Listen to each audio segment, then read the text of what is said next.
Biot-Savart law पढ़े थे ना बाबू? याद है बायोट-सेवर्ट लॉ? थोड़ा सा इसको बढ़िया समझते हैं कि यदि कोई करंट है, कोई वायर में करंट जा रहा है, तो इस वायर की वजह से किसी पॉइंट P पर मैग्नेटिक फील्ड r दूरी पर, जबकि एंगल क्या हो भैया?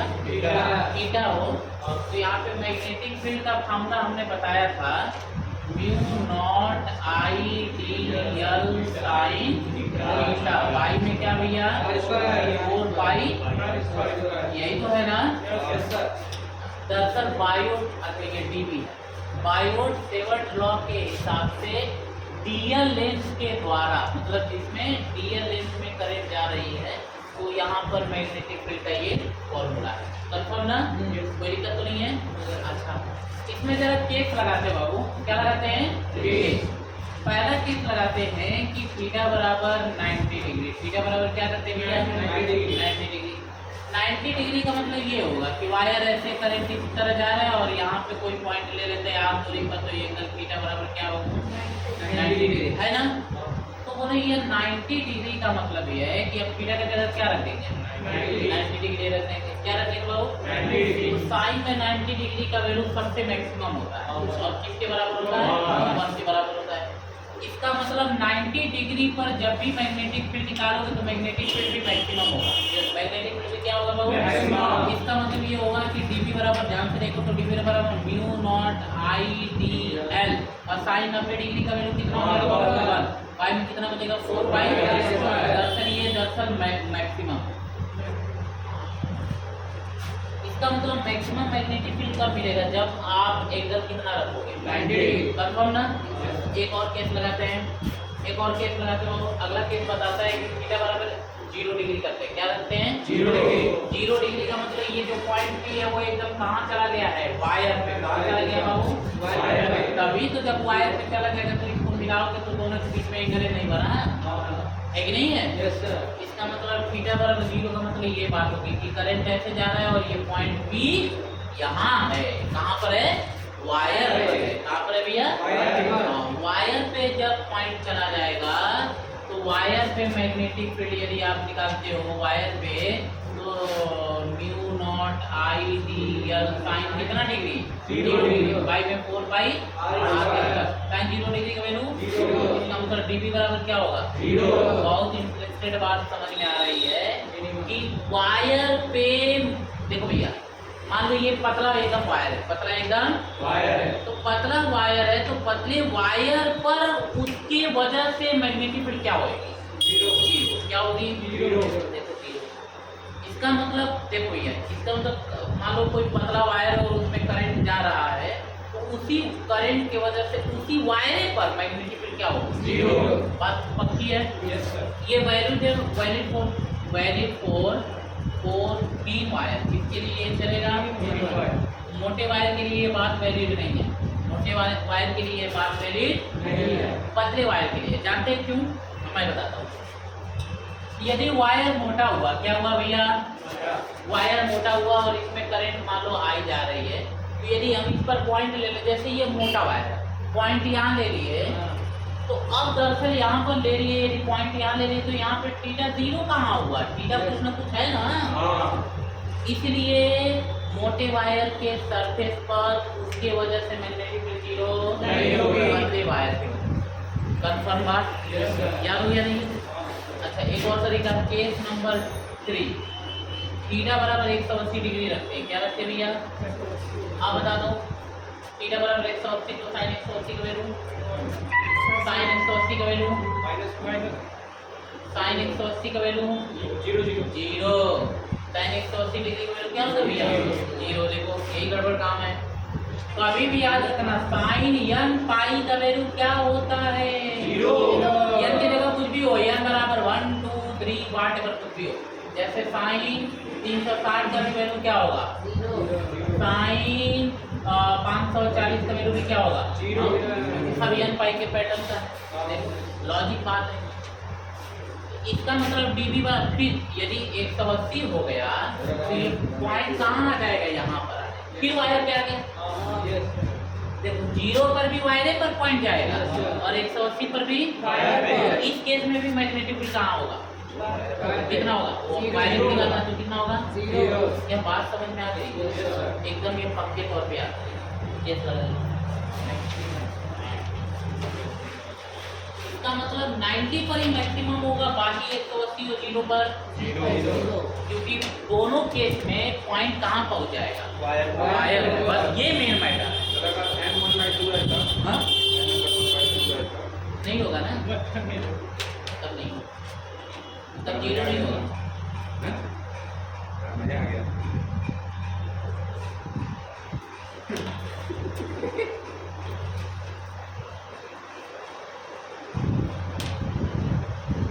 उसको खोल के आता हूँ पूरा।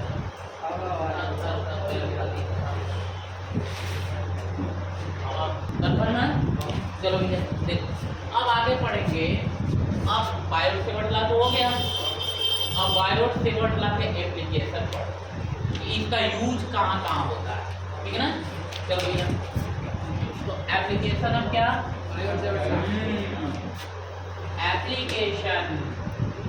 एप्लीकेशन आप कहाँ भैया? एप्लीकेशन आप बायोट सेवर्ट लॉ। क्या लॉजिक समझ में आ रहा है? बायोट सेवर्ट लॉ का एप्लीकेशन कहाँ कहाँ करते हैं हम बताते हैं। बायोट सेवर्ट लॉ का एप्लीकेशन पहला जगह करते हैं, देखो एक मिनट ध्यान देना जरा, ये रुक जाओ। बायोट सेवर्ट लॉ का फार्मूला यही ना है कि dp बराबर mu naught sin theta by, यही ना है बाबू? जरा एक मिनट रुको तो। दरअसल बायोट सेवर्ट लॉ क्या निकालने के लिए नियम है? किसका मैग्नीट्यूड निकालने के लिए? दरअसल बायोट सेवर्ट का जो नियम है वो मैग्नेटिक फील्ड का क्या निकालने के लिए दिया गया है? मैग्नीट्यूड निकालने के लिए दिया है। तो अब हम अलग अलग डिजाइन वाले वायर की वजह से क्या निकालेंगे? मैग्नेटिक फील्ड का मैग्नीट्यूड निकालेंगे, वो भी किसका मदद लेकर? क्या दिमाग में बैठ रही बात? लिंक बनाते चलो आप कि कहाँ से टीचर ने शुरू करा था बात को, कहाँ पर क्या बात किया और कहाँ तक जा रहा है। लिंक जब चेन बनाओगे ना आपको चीज़ें आसान लगेंगी, और नहीं तो ये प्रेशर बना देंगे। जब लिंक नहीं बना रहेगा तो प्रेशर बन जाता है, कॉन्फ्लिक्ट आता है, कंफ्यूजन आता है, कहाँ का कहाँ है, कोई मतलब। तो बायोट सेवर्ट लॉ का क्या भैया एप्लीकेशन? इसका मतलब बायोट सेवर्ट का इस्तेमाल केवल मैग्नेटिक फील्ड निकालने के लिए होगा ना? तो किसकी वजह से मैग्नेटिक फील्ड निकालने के लिए होगा पहला बताते हैं। मैग्नेटिक फील्ड देखो भैया क्या निकालने के लिए होता है? टू फाइंड, देखो to find magnetic field due to current carry ring. क्या भैया? रिंग। यस। पहला इस्तेमाल क्या निकालने में करेंगे? पहला इस्तेमाल करंट कैरिंग रिंग के वजह से मैग्नेटिक फील्ड निकालने में करेंगे। अब करंट कैरिंग रिंग तो समझते हो ना? रिंग मतलब क्या होता है भैया? अंगूठी की अंगूठा, अंगूठी होता है। क्या होता है? अंगूठी। रिंग का मतलब जैसे, अच्छा रिंग के शेप का जैसे चूड़ी हो गया। क्या हो गया? चूड़ी हो गया, ठीक है ना? और भी बहुत सारे डिजाइन हो सकते हैं, कोई गोल सा शेप का हो, सर्कुलर शेप का ना। करंट कैरिंग रिंग का मतलब वो रिंग जिसमें क्या बह रहा हो? करंट बह रहा हो, उसको क्या बोलेंगे? करंट कैरिंग रिंग बोलेंगे। तो करंट कैरिंग रिंग की वजह से भी मैग्नेटिक फील्ड निकालने के लिए किसका इस्तेमाल करते हैं? दूसरा इस्तेमाल करते हैं to find magnetic field due to infinite long wire, current carrying wire बिल्कुल लॉन्ग करंट कैरिंग वायर। कौन सा वायर बच्चा? Current carrying wire. तो इसका मतलब मैग्नेटिक फील्ड किसके वजह से निकालनी है? दो के वजह से। किसकी वजह से? पहला रिंग के वजह से मैग्नेटिक फील्ड निकालनी है, और दूसरा infinite long current carrying wire की वजह से। कंफर्म ना? एक बात और, ये चीज हम बायोट सेवर्ट लॉ से निकालेंगे। ये जो चीज है ना, ये एक और आगे नियम पढ़ेंगे एम्पियर्स लॉ। इसी चैप्टर में एक नियम पढ़ेंगे, कौन सा नियम? उसका उस लॉ का इस्तेमाल करके ये निकालेंगे। हालांकि ये चीज हम बायोट सेवर्ट लॉ का इस्तेमाल करके भी निकाल सकते हैं, लेकिन हो जाएगा बहुत लेंदी, हो जाएगा बहुत लेंदी। इसलिए आपके सिलेबस में बायो 7 क्लास से केवल इसी को निकालने के लिए दिया गया। क्या लॉजिक समझ में आ रहा है? ये निकालने के लिए किस नियम से मिलेगा? एम्पियर नियम से मिलेगा। अगले नियम जब पढ़ेंगे उसमें मिलेगा। क्या लॉजिक समझ में आ गया? तो अब हम इसको मिटा देते हैं, केवल इसको लेकर चलें। तो to find magnetic field due क्या करंट कैरिंग रिंग, एकदम समझना, अच्छे समझना भैया, ये ना नाम से समझिए, कोई दिक्कत नहीं। रिंग, रिंग देखो यार, रिंग कोई गोल सा पाना है क्या? कोई बड़ा सा कड़ा टाइप का, उससे नहीं समझ में आएगा यार। बड़ा कोई नहीं पाने, कोई नहीं। सब बोतल का कैप अभी छोटा ही होगा, तो समझा देंगे। ले भैया समझा देंगे, समझाना होगा तो ऐसा ना तो मिले तो नहीं सब है। वैसा ही है। पार्टी हुआ सर, हैं? पार्टी हुआ। लेकिन इसको आप ना, आप इसको रिंग समझिए, करंट कैरिंग रिंग समझिए। क्या समझिए? मतलब इसमें करंट बह रहा है, मतलब मान लीजिए मेटल का बना हुआ है। सोचो भैया, आप देखो, ये देखो, ये एक करंट कैरिंग क्या है? रिंग है। और ये देखो, ये इसका सेंटर है ना, इस सेंटर से एक लाइन पास कर रही है ऐसे। इस लाइन को इसका एक्सिस बोलेंगे। क्या बोलेंगे? Axis of the ring, axis of the ring. दरअसल मैग्नेटिक फील्ड ना हमें इसके एक्सिस पर ही निकालनी होती है। कहाँ निकालना होता है? मैग्नेटिक फील्ड हमें इसके एक्सिस पर ही निकालना होता है। समझ में आ गया ना? कोई दिक्कत? अच्छा, तो अब एक बात समझो भैया, देखो जैसे फिर से समझाते हैं एक बार और। ये रिंग है, आप ऐसे समझो, जो करंट है वो ऐसे बह रहा है इसमें। एज्यूम करो आप, करंट कैसे बह रहा है? ऐसे। कंफर्म ना? और ये बीचों बीच जो लाइन है वो क्या है? एक्सिस है। हमें इसी एक्सिस के किसी पॉइंट पर क्या निकालना है? तो मान लो यहीं पे निकालना है, यहाँ पर निकालना है, यहाँ पर। कंफर्म ना? तो पहले तो हमें इसकी डायरेक्शन देखनी है। पहले तो हमें क्या देखनी है? कि यहाँ पर जो मैग्नेटिक फील्ड बनेगी उसकी डायरेक्शन किधर होगी? करंट किधर की तरफ आ रहा है? तुम लोगों की तरफ। चलो बताओ भैया, मैग्नेटिक फील्ड की डायरेक्शन किधर होगी? राइट हैंड पाम रूल लगा लो।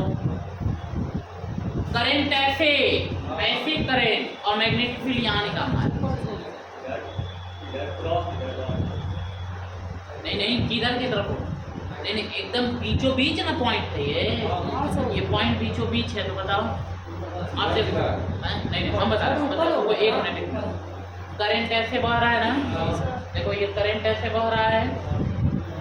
मैग्नेटिक फील्ड हमें कहाँ निकालना है? यहाँ पर, यहाँ पर एकदम बीचों बीच, एकदम बीचों। मतलब आप देखो, तो पाम रूल कैसे चलाते हैं? जिधर करंट जा रहा है उधर चारों उंगलियां, और पाम जिस पॉइंट पर अपने को मैग्नेटिक फील्ड, सुनो करंट तो ऐसे बह रहा है ना, तो इधर 4 उंगली करें, पाम उस पॉइंट की तरफ करें जहां पर अपने को मैग्नेटिक फील्ड। तो पाम देखो, पॉइंट तो यहाँ है, बीचों बीच है ना, तो पाम ऐसे करेंगे। देखो, क्योंकि पाम इधर की तरफ है। देख लो, ऐसे नहीं करेंगे, क्योंकि ऐसे करेंगे तो पाम तो एकदम सीधा दिखा दिया, लेकिन पॉइंट दरअसल बीच में है, नीचे है। लॉजिक समझ आ रहा है? इसका मतलब करंट ऐसे, पॉइंट यहाँ, तो मैग्नेटिक फील्ड ऐसे।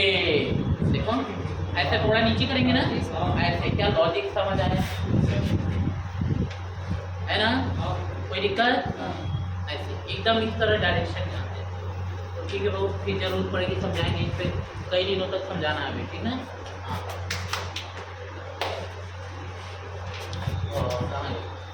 क्या डायरेक्शन समझ में आ गया ना? अब रिंग बनाते भैया, देखो देखो,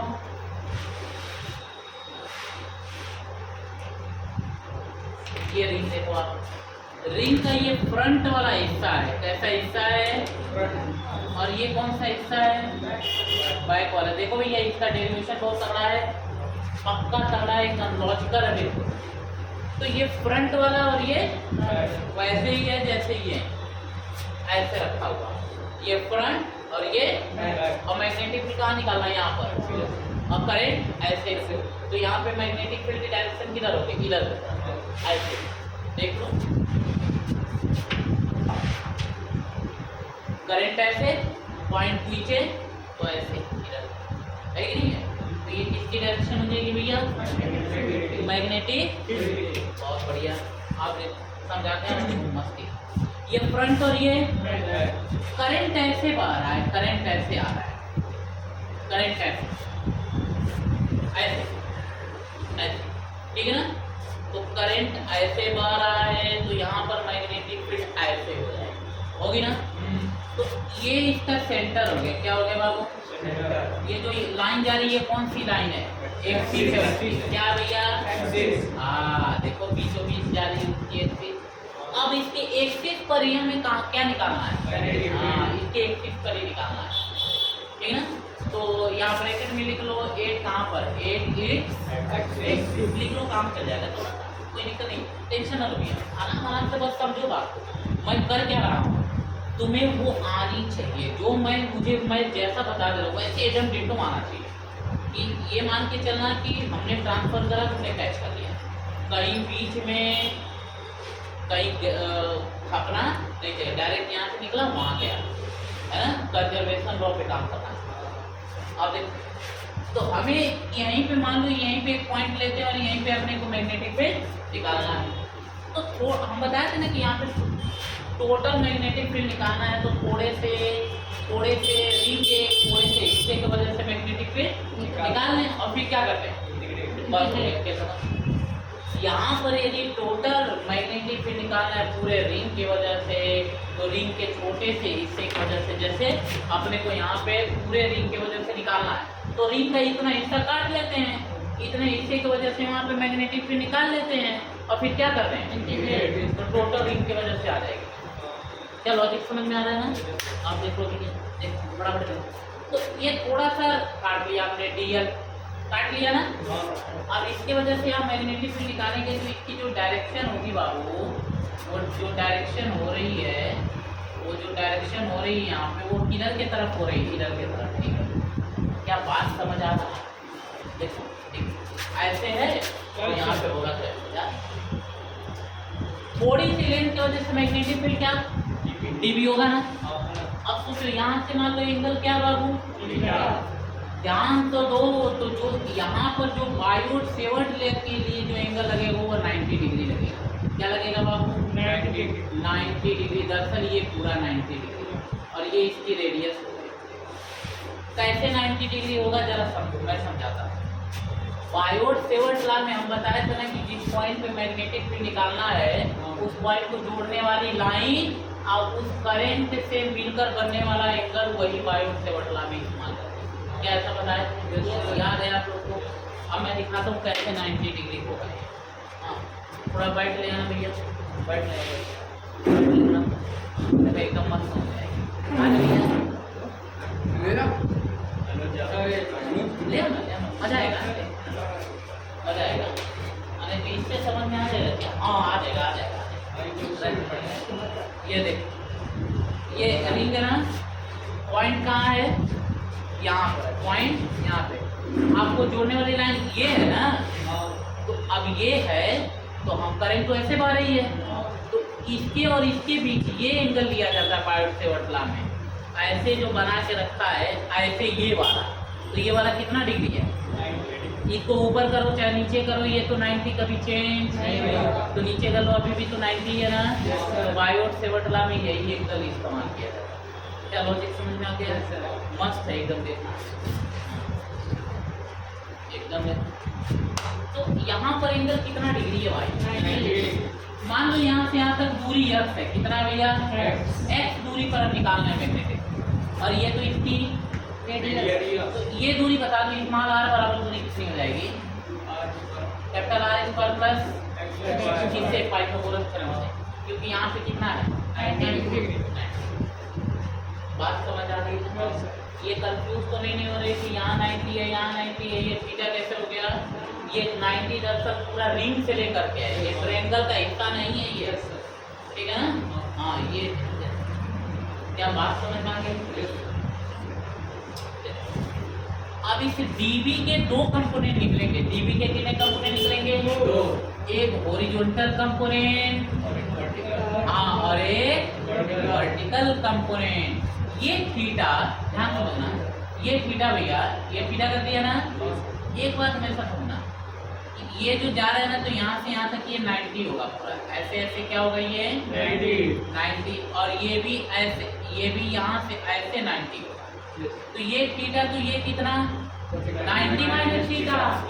ध्यान से देखो, ये थीटा तो ये कितना, तो ये कितना थीटा, क्योंकि ये और ये मिला के वापस से क्या होने हैं, तो ये 90 माइनस थीटा हो गया, तो ये कितना हो गया? क्या लॉजिक समझ आ रहा है? तो ये थीटा, तो ये थीटा हो गया ना, ये थीटा हो गया, तो इसको मिलाओगे तो ये थीटा, तो ये भी हो गया ना। बोलो भैया, हटा दें बात को। तो अब ये सब हटाते हैं, ये सब कोई मतलब का नहीं है, ये सब कोई यहाँ पे कंफ्यूजन क्रिएट करेगा। बस थोड़ी सी ये बात लिख लेनी है अपने को। ये देखो, ये थीटा है ना, तो एक कंपोनेंट ये और एक कंपोनेंट ये, तो ये थीटा तो ये भी क्या भैया, ये कंफर्म हो गया ना। ये थीटा तो ये 90 माइनस थीटा तो ये थीटा हो गया एंगल। कंफ्यूज तो नहीं होगा ना। अब देखो मस्त बात बता रहा हूँ, घबराना नहीं है। डीबी का एक कंपोनेंट ये वाला कंपोनेंट क्या होगा बाबू, डीबी साइन थीटा होगा कि डीबी कॉस थीटा होगा, क्योंकि एंगल ये थीटा, ये क्या होगा बाबू, डीबी, बहुत बढ़िया, डीबी साइन थीटा, क्योंकि ये परपेंडिकुलर हो गया ना। ये क्या हो गया, तो ये कंपोनेंट निकल गया डीबी साइन थीटा। ये कंपोनेंट तब क्या निकलेगा, ये बेस वाला हो गया ना भैया, ये बेस वाला हो गया, तो ये क्या कंपोनेंट निकलेगा, डीबी। क्या बात समझ आ रही है? एक जैसे इतने हिस्से से निकला है उतना ही इधर से भी तो निकलेगा, तो इधर से निकलेगा तो इसका कंपोनेंट किधर होगा, इधर होगा, तो इसका भी डीबी, इसका भी एक कंपोनेंट इधर के तरफ और एक कंपोनेंट, तो इधर वाला कंपोनेंट आएगा डीबी कॉस थीटा। क्या आएगा भैया, तो ये ऊपर वाला डीबी कॉस थीटा, नीचे वाला डीबी कॉस थीटा क्या हो गया, तो इसका मतलब इस पॉइंट पी पर नेट मैग्नेटिक फील्ड केवल किस कंपोनेंट की वजह से होगी। क्या ये बात पक्के तौर पे समझ आया? DB cos theta and dB cos theta will be cancelled out, क्योंकि दोनों एक दूसरे के कैसे हो गए, अपोजिट डायरेक्शन। कैसे हो गए? पॉइंट पी पर मैग्नेटिक फील्ड केवल कौन से कंपोनेंट की वजह से होगी, डीबी। हाँ, तो इसको छमछम मान लें क्या? हाँ, इसका मतलब अब तुरंत लिख लेते हैं, तुरंत लिख लेते हैं। देखो ध्यान से, मैग्नेटिक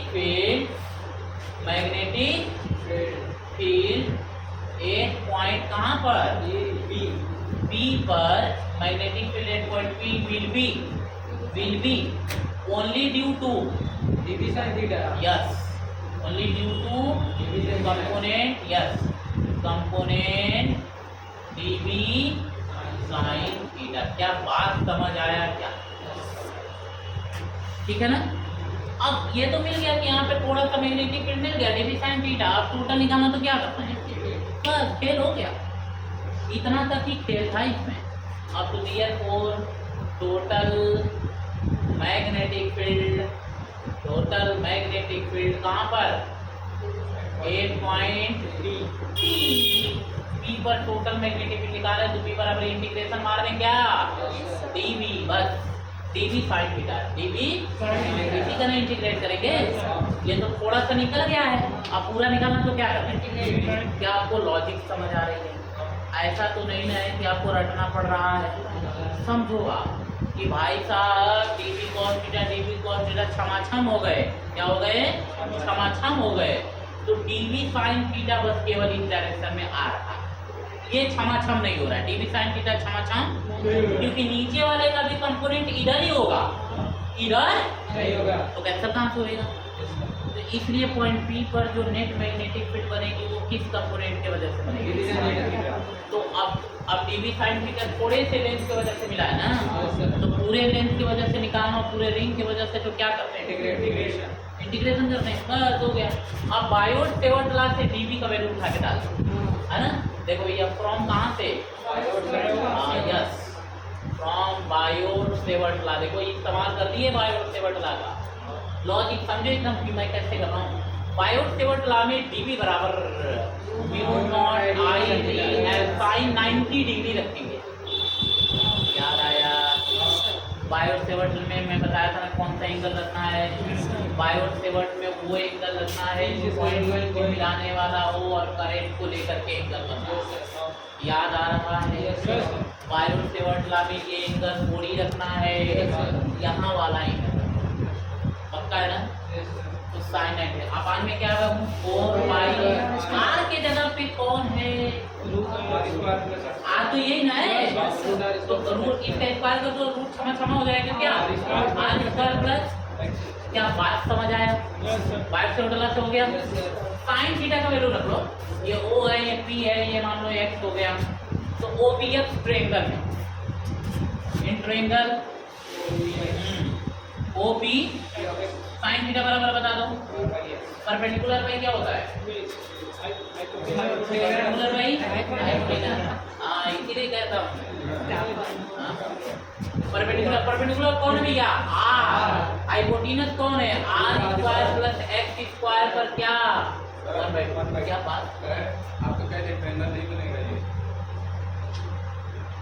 नहीं, दरअसल ये जो 90 है ना, ये एंगल इस ट्रायंगल का हिस्सा नहीं है, वो मैं बोला था एकदम एग्जैक्ट मुझे याद है सेंटेंस। दरअसल पढ़ाते पढ़ाते अब ये इसके अलावा कुछ बोल ही नहीं सकता। इसके अलावा कुछ है नहीं बोल, वही यही है। क्योंकि अब हम लोगों के लिए ना एकदम प्लेटफॉर्म बन गया, लीग बन गई, बस उसी पे चलते जाओ, कुछ करना होना है नहीं, है ना? उसी में चलते जाओ क्योंकि ये सब याद वाद हो गया, रट्टा मार गया ये, ठीक है ना? हाँ आप तो साइन थीटा बराबर क्या होगा? परपेंडिकुलर बाई और hypotenuse under root r square plus x square है, रूट हटाओगे तो 1/2 पावर। अब डीबी का वैल्यू और साइन थीटा का वैल्यू ये मेरा तो इक्वेशन नंबर 1 में और साल का तो आंसर आ गया। क्या लॉजिक समझ में आ रहा है? सॉल्व करने की हिम्मत रखते हो आप? थोड़ा सा वैल्यू किस में रखते हैं? ये डीबी का वैल्यू और साइन थीटा का वैल्यू किस में रखते हैं बाबू? रखना है इधर कहाँ है? ठीक रखते हैं। देखो भैया तो b बराबर बनेगा आपका, ध्यान समझना, इंटीग्रेशन डीबी की जगह क्या डालें? Mu naught i d l sine 90 degree का वैल्यू 1। बहुत बढ़िया। पाई में 4 pi r square plus x square 1 और साइन थीटा का क्या वैल्यू है बच्चा? R by r square plus पर 1/2। अब देखो इस पर 1 पावर है, इस पर 1/2 है, तो ऐड हो जाएंगे तो कितना हो जाएगा? बोल दो बाबू। हाँ mu naught I r by, ध्यान समझना कोई दिक्कत नहीं है, 4 pi r square plus x square पर कितना पावर? और ये डीएल हो गया ना भैया? ध्यान से देखो तो ये सब के सब कांस्टेंट, सब के सब क्या है? कैसे कांस्टेंट? म्यू नॉट तो पहले कांस्टेंट है, करंट जितना जा रहा होगा उतना फिक्स हो गया, उसकी जो रेडियस है वो फिक्स है। ऐसा तो नहीं है कि करंट बढ़ने लगेगा तो रेडियस ही टूट जाएगी या फैल जाएगी, ऐसा तो नहीं है। उसके बाद x एक बार तुमने सेलेक्ट कर लिया, फिक्स हो गया, r फिक्स है। इसका मतलब ये पूरी चीज क्या भैया? बस बदलेगी तो कौन? डीएल। कभी छोटा लंबाई, कभी बड़ा लंबाई, कभी कुछ भी बदलता होती है। तो इंटीग्रेशन में से किसका होएगा? डीएल का। ठीक है ना? अब आपको लगता है कि टीचर बता रहे तो कितना आसान लग रहा है, समझ नहीं आ रहा है। तो ये सब कांस्टेंट मिलेगा, म्यू नॉट आई इंटू आर बचेगा by 4 pi r square plus x square पर कितना बाबू? और ये हो गया डीएल। डीएल पूरी रिंग की लंबाई है और रिंग की लंबाई किसके बराबर हुई? 2 पाई आर। चल समझ। तो देखो भैया तो b बराबर हो गया म्यू नॉट आई into r into 2 pi r, होगा ना? 4 पाई आर स्क्वायर प्लस क्या बच्चे? एक्स स्क्वायर पर 3/2। ध्यान से देखो 2 पाई से 2 छम तो बनेगा b बराबर बनेगा म्यू नॉट आई आर का स्क्वायर बाई में 2 r square plus x square पर 3/2 पावर। यही तो बना। क्या समझ आया? बना है किसी का? बहुत बढ़िया, वेरी गुड। बहुत ये चीज है अब जो ना जो यहाँ तक पहुँचा रहा होगा और टीचर ने बता दिया, उसका कॉन्फिडेंस साथ में आसमान तक हो जाए। कॉन्फिडेंस आता है, और कॉन्फिडेंस आपका ऐसा होता है ना कि कॉन्फिडेंस की तो महिमा ही अलग है। कॉन्फिडेंस वो चीज़ होता है कि यदि नींद में भी आप कोई सवाल पूछ दोगे तो सवाल सही हो जाएगा। कॉन्फिडेंस की ये महिमा होती है ना। तो लो कॉन्फिडेंस की अलग ही महिमा होती है कि अपना नाम भी कंफ्यूजन में आने लगता है कि हमारा सही में यही नाम है।